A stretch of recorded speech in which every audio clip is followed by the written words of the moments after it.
Hello बच्चों, let's read the question. Question says if cos alpha is the root of equation 25x square plus 5x minus 12 equal to 0, x lie between minus 1 to 0, then the value of sin 2 alpha.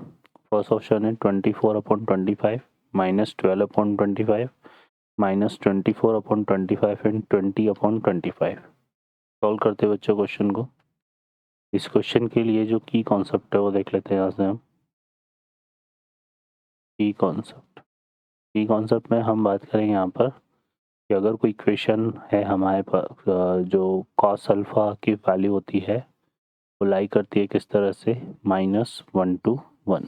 ठीक है, तो ये चीज़ हमें यहाँ पे consider करके चलनी है. अब यहाँ पर देखिए इक्वेशन हमें क्या गिवन है. इक्वेशन हमें गिवन है 25x square plus 5x minus 12 equal to 0. इसको अगर सॉल्व करें तो इसका फैक्टर क्या होता है 25x square plus 20x minus 15x minus 12 equal to 0. इसमें से अगर हम देखें तो 5x कॉमन आ जाएगा तो ये बचेगा 5x प्लस 4 और यहाँ से हम जो है माइनस का 3 कॉमन आ जाएगा तो यहाँ से आएगा 5x प्लस 4 इक्वल टू 0. तो फैक्टर क्या हो गया यहाँ पे 5x plus 4 into 5x minus 3 equal to 0.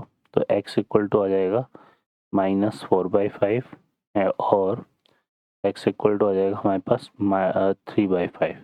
ठीक है, तो ये दो वैल्यूज़ है जो x की आ रही है. अब यहाँ पर x के रिगार्डिंग देखो क्या बोला हुआ है कि x कैसे लाई कर रहा है -1 से 0 लाई कर रहा है, मतलब x जो है वो नेगेटिव है तो x इक्वल टू 3/5 हमारे पास कंसिडर नहीं करेंगे, तो इसको तो हम कंसिडर नहीं करेंगे. ठीक है, तो यहाँ पर x की वैल्यू सिर्फ और सिर्फ क्या आएगी -4/5. अब यहाँ पे बोल रहा है cos alpha is a root of equation. ठीक है, यहाँ पे क्वेश्चन में क्या बोला हुआ है कि कॉस अल्फा क्या है, रूट ऑफ इक्वेशन है, रूट ऑफ इक्वेशन. तो इसका मतलब क्या हो गया कि कॉस अल्फा की जो वैल्यू है वो क्या हो जाएगी -4/5.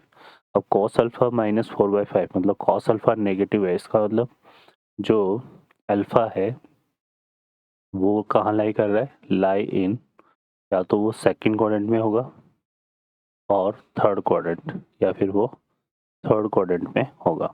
ठीक है, तो ये हमारे पास है. तो अब हम क्या करेंगे यहाँ पर, अगर हम सेकंड क्वाड्रेंट को अगर अल्फ़ा कहाँ लाई कर रहा है, लाई इन सेकंड क्वाड्रेंट, तो उस केस में क्या होगा, यहाँ पर साइन अल्फ़ा हम निकालेंगे. तो ये हम किससे निकालेंगे, by using the right angle triangle, है ना.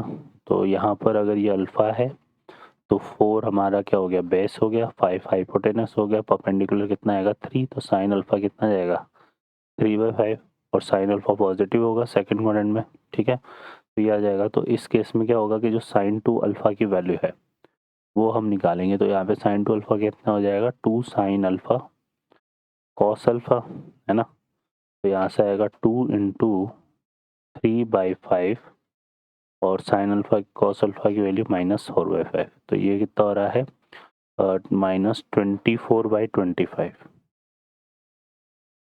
ठीक है, और अगर अल्फ़ा जो है वो लाई कर रहा है, लाई इन थर्ड क्वाड्रेंट. तो अल्फ़ा अगर थर्ड क्वाड्रेंट में लाई कर रहा है तो फिर उस केस में साइन अल्फ़ा जो है हमारे पास क्या हो जाएगा, नेगेटिव हो जाएगा. मतलब साइन अल्फ़ा थर्ड साइन, क्योंकि साइन नेगेटिव होता है थर्ड क्वाड्रेंट में, तो उस केस में फिर साइन 2 अल्फ़ा की वैल्यू हम निकालें अगर यहाँ पर, तो फिर हमारे पास आएगा 2 इंटू -3/5 और कॉस अल्फ़ा की वैल्यू तो जो है वही रहेगी हमारे पास -4/5. तो ये माइनस है, तो ये आएगा 24/25. तो ये दोनों वैल्यूज़ पॉसिबल है हमारे पास यहाँ पर.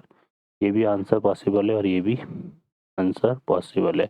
तो ऑप्शन अगर हम देखें तो -24/5 भी करेक्ट आंसर होगा और 24/5 भी करेक्ट आंसर होगा. ओके बच्चों, I hope you understand well. Best of luck. Thank you.